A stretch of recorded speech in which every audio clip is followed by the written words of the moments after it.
friends, welcome back to Homemade Happiness with Disna. നിങ്ങൾക്ക് എല്ലാവർക്കും പായസം ഇഷ്ടമല്ലേ? ഓണത്തിനും വിഷുവിനും പിറന്നാളുകൾക്കൊക്കെ പായസം ഉണ്ടാക്കാത്തവരായിട്ട് ആരും ഉണ്ടാവില്ലല്ലേ? ഇന്ന് ഞാൻ നിങ്ങൾക്ക് രണ്ട് പ്രഥമനുകളാണ് പരിചയപ്പെടുത്താൻ പോകുന്നത്. പരിപ്പ് പ്രഥമനും പഴം പ്രഥമനും. അപ്പോൾ എങ്ങനെയാണ് ഇത് തയ്യാറാക്കുന്നത് നോക്കിയാലോ? ഇത് വളരെ പെട്ടെന്ന് വളരെ ടേസ്റ്റി ആയിട്ട് ഉണ്ടാക്കാൻ പറ്റിയ ചില ട്രിക്കുകൾ ഞാനിതിൽ പറയുന്നുണ്ട്. അപ്പോൾ അതുകൊണ്ട് തന്നെ സ്കിപ്പ് ചെയ്യാതെ തന്നെ കാണാം. നമുക്ക് വീഡിയോയിലേക്ക് പോവാം.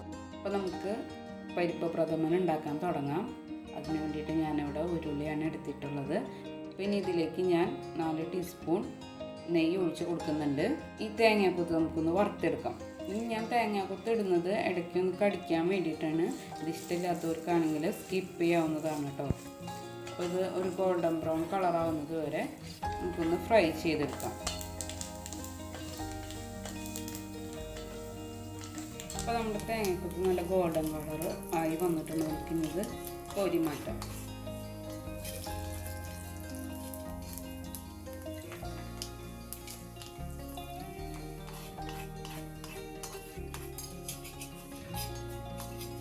ഇനി ഇതിലേക്ക് നമുക്ക് കഴുകി വൃത്തിയാക്കി വെച്ചിട്ടുള്ള 250 ഗ്രാം പരിപ്പ്, പായസപ്പരിപ്പ് ഇട്ട് ജസ്റ്റ് ഒന്ന് ഫ്രൈ ചെയ്തെടുക്കാം. ഒരു ബ്രൗൺ കളർ ആകുന്നത് വരെ, ഒത്തിരി ബ്രൗൺ അല്ല, ലൈറ്റ് ബ്രൗൺ കളർ ആകുന്നത് വരെ ഫ്രൈ ചെയ്തെടുക്കാം.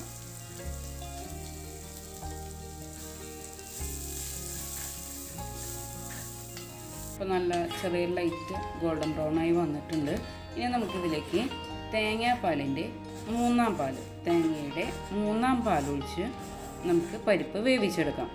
ഞാനിവിടെ 2 തേങ്ങയുടെ പാലാണ് എടുത്തിരിക്കുന്നത്. 250 ഗ്രാം പരിപ്പിന് 2 തേങ്ങയുടെ പാലാണ് എടുത്തിരിക്കുന്നത്. 2 പ്രാവശ്യം പിഴിഞ്ഞ് കഴിഞ്ഞതിന് ശേഷം 3-ാമത് വെള്ളം ഒഴിച്ച് പിഴിഞ്ഞ് എടുത്തിരിക്കുന്ന പാലാണ് ഞാനിപ്പോൾ ഒഴിച്ചു കൊടുത്ത് പരിപ്പ് വേവിച്ചെടുക്കുന്നത്. നിങ്ങൾക്ക് വേണമെങ്കിൽ ഈ ഭാഗം സ്കിപ്പ് ചെയ്യാം. അതിന് പകരം കുക്കറിൽ ഇതേ മെത്തേഡിൽ തന്നെ നിങ്ങൾക്ക് പരിപ്പ് വേവിച്ചെടുക്കാവുന്നതാണ്. അപ്പോൾ നമുക്ക് സമയലാഭം കിട്ടും. പക്ഷേ ഇങ്ങനെ ചെയ്തെടുക്കുന്നതാണ് ടേസ്റ്റ് കൂടുതൽ കിട്ടുന്നത്. ഇങ്ങനെ വേവിച്ചെടുക്കുമ്പോൾ നമുക്ക് പരിപ്പിൻ്റെ വേവ് കറക്റ്റായിട്ട് കിട്ടും. നമ്മൾ കുക്കറിലാണ് വേവിച്ചെടുക്കുന്നതെങ്കിൽ പരിപ്പ് ചിലപ്പോൾ ഉടഞ്ഞു പോകാനുള്ള സാധ്യതയുണ്ട്. അപ്പോൾ ഇങ്ങനെ ചെയ്തെടുക്കുന്നവർക്ക് ഇങ്ങനെ ചെയ്തെടുക്കാം. അതല്ലാത്തവർക്ക് ഇതേ പാല് തന്നെ ഒഴിച്ചു കൊടുത്തതിന് ശേഷം 2 വിസിൽ വരുന്നത് വരെ വെയിറ്റ് ചെയ്യുക. അതിനുശേഷം തിരിച്ച് ചട്ടിയിലേക്ക് തന്നെ ഒഴിച്ചതിന് ശേഷം ബാക്കിയുള്ള കാര്യങ്ങളൊക്കെ ചെയ്യാവുന്നതാണ്. ഇപ്പോൾ നമ്മുടെ പരിപ്പ് പാലൊക്കെ വറ്റി നല്ല വെന്ത് വന്നിട്ടുണ്ട്. ഇനി നമുക്ക് ഇതിലേക്ക് ശർക്കര ഉരുക്കിയത് ഒഴിച്ചു കൊടുക്കാം. ശർക്കരപ്പാനി ഞാനിവിടെ ഒരു 4 ബെല്ലം എടുത്തിട്ടാണ് ശർക്കരപ്പാനി ഉണ്ടാക്കിയിരിക്കുന്നത്. 4 ബെല്ലം ഒരു മീഡിയം മധുരം നമുക്ക് തരും. അതിന് കൂടുതൽ മധുരം വേണമെന്നുള്ളവർക്ക് 5 ബെല്ലം വരെ യൂസ് ചെയ്യാവുന്നതാണ്. ഇനി നമുക്ക് ഈ ശർക്കരപ്പാനി ചെറുതായിട്ട് വറ്റി വരുന്നത് വരെ വെയിറ്റ് ചെയ്യാം. അപ്പോഴാണ് നമ്മുടെ പരിപ്പിലേക്ക് മധുരമൊക്കെ നന്നായിട്ട് പിടിക്കുള്ളൂ. നമ്മുടെ ശർക്കരപ്പാനിയൊക്കെ ഇവിടെ നല്ലോണം വറ്റി വന്നിട്ടുണ്ട്. ഇനി നമുക്കിതിലേക്ക് 2-ാം പാല് ഒഴിച്ചു കൊടുക്കാം. നന്നായി ഇളക്കി കൊടുക്കുക. ജസ്റ്റ് ഒന്ന് തിളയ്ക്കുന്നത് വരെ വെയിറ്റ് ചെയ്യാം. ഈ സമയം നമുക്കൊരു 1.5 ടീസ്പൂൺ പഞ്ചസാരയും ഏലക്കായും കൂടെ പൊടിച്ചതാണ് ഞാൻ ചേർത്ത് കൊടുത്തിരിക്കുന്നത്.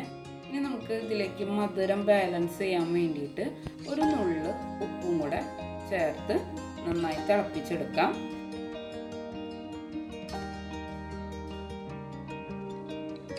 നമ്മുടെ 2-ാം പാൽ ഒഴിച്ച് നന്നായി കുറുതായി വന്നിട്ടുണ്ട്. ഇനി നമുക്കിതിലേക്ക് 1-ാം പാൽ ഒഴിച്ചു കൊടുക്കാം. ജസ്റ്റ് ഒന്ന് തിളച്ചാൽ മതി. അതിനുശേഷം ഫ്ലെയിം ഓഫ് ചെയ്യാം. ഇനി നമുക്കിതിലേക്ക് അണ്ടിപ്പരിപ്പും മുന്തിരിയും വറുത്തിടാം. അതിന് വേണ്ടിയിട്ട് ഒരു പാൻ വെച്ച് അതിലേക്ക് 2 ടീസ്പൂൺ നെയ്യ് ഒഴിച്ചു കൊടുക്കുക. അതിലേക്ക് കാഷ്യൂ നട്ട്സ് ഇട്ട് കൊടുക്കാം. ഇത് ജസ്റ്റ് ബ്രൗൺ കളറ് മാറി തുടങ്ങുമ്പോൾ നമുക്കിതിലേക്ക് മുന്തിരിയും കൂടെ ആഡ് ചെയ്യാം.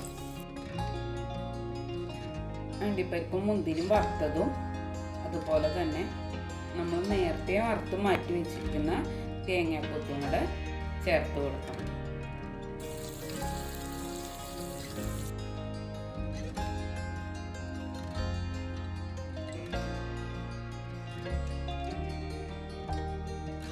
നമ്മുടെ പരിപ്പ് പ്രഥമൻ ഇവിടെ റെഡി ആയിട്ടുണ്ട്.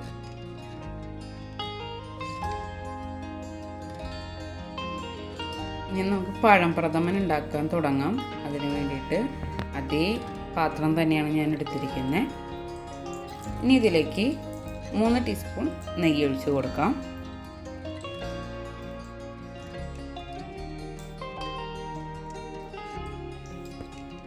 ഇനി ഇതിലേക്ക് അരിഞ്ഞു വെച്ചിരിക്കുന്ന പഴം കൂടെ ചേർത്ത് കൊടുക്കാം. ഞാനിവിടെ ഒരു 1/2 കിലോ പഴമാണ് എടുത്തിരിക്കുന്നത്. അത് ഏകദേശം ഒരു 3 പഴം ഉണ്ടായിരുന്നു. ഇനി നമുക്ക് ഒന്ന് സോട്ട് ചെയ്തെടുക്കാം. അത് പഴമൊക്കെ ഉടഞ്ഞ് നന്നായിട്ട് വന്നിട്ടുണ്ട്. ഇനി നമുക്കിതിലേക്ക് പരിപ്പ് വേവിച്ച പോലെ തന്നെ 3 പാൽ ഒഴിച്ച് ഈ പഴത്തെ നമുക്ക് വേവിച്ചെടുക്കാം.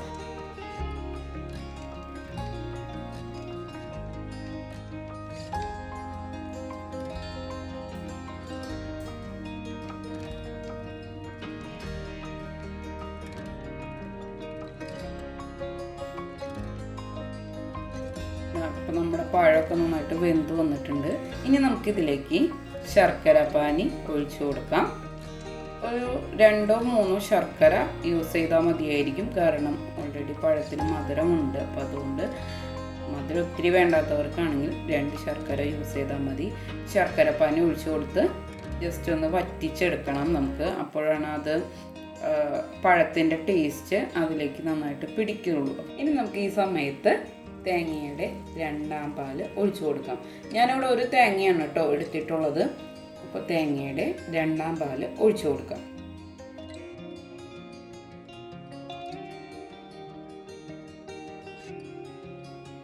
തിളച്ച് തുടങ്ങിയിട്ടുണ്ട്. നമുക്കിനി ഇതിലേക്ക് 1 ടീസ്പൂൺ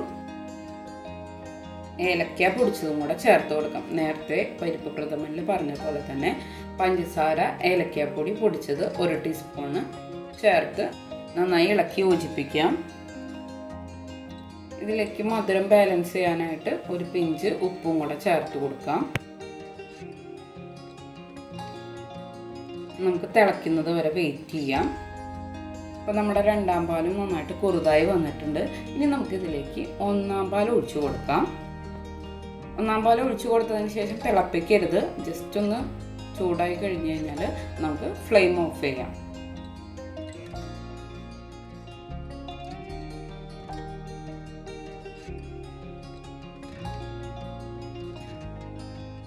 നമ്മളിതിലേക്ക് പഴം വറുത്തിടുന്നുണ്ട്. കാരണം നമ്മുടെ പഴം പായസത്തിൽ പഴമൊക്കെ നന്നായി ഉടഞ്ഞ് പായസത്തിൽ ചേർന്ന കാരണം നമുക്ക് കടിക്കാനായിട്ട് ഞാനിവിടെ പഴം വറുത്തിടുന്നുണ്ട്. ഒത്തിരിയല്ല, ജസ്റ്റ് ഒന്ന് ശാലോ ഫ്രൈ ചെയ്തെടുക്കുന്നുണ്ട്. ഒരു അരപ്പഴമാണ് ഞാനിവിടെ ഫ്രൈ. ഇതേ പാനിൽ തന്നെ നമുക്ക് അണ്ടിപ്പരിപ്പും മുന്തിരിയും ഫ്രൈ ചെയ്തെടുക്കാം.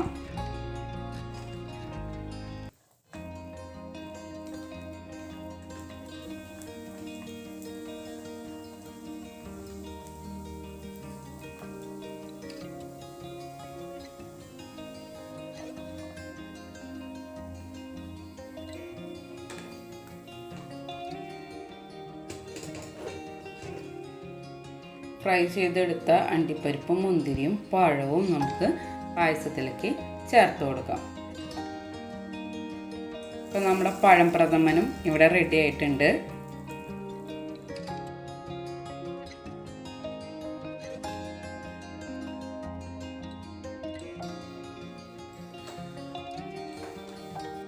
അപ്പോൾ ഈ 2 പ്രഥമനും ട്രൈ ചെയ്ത് നോക്കണം.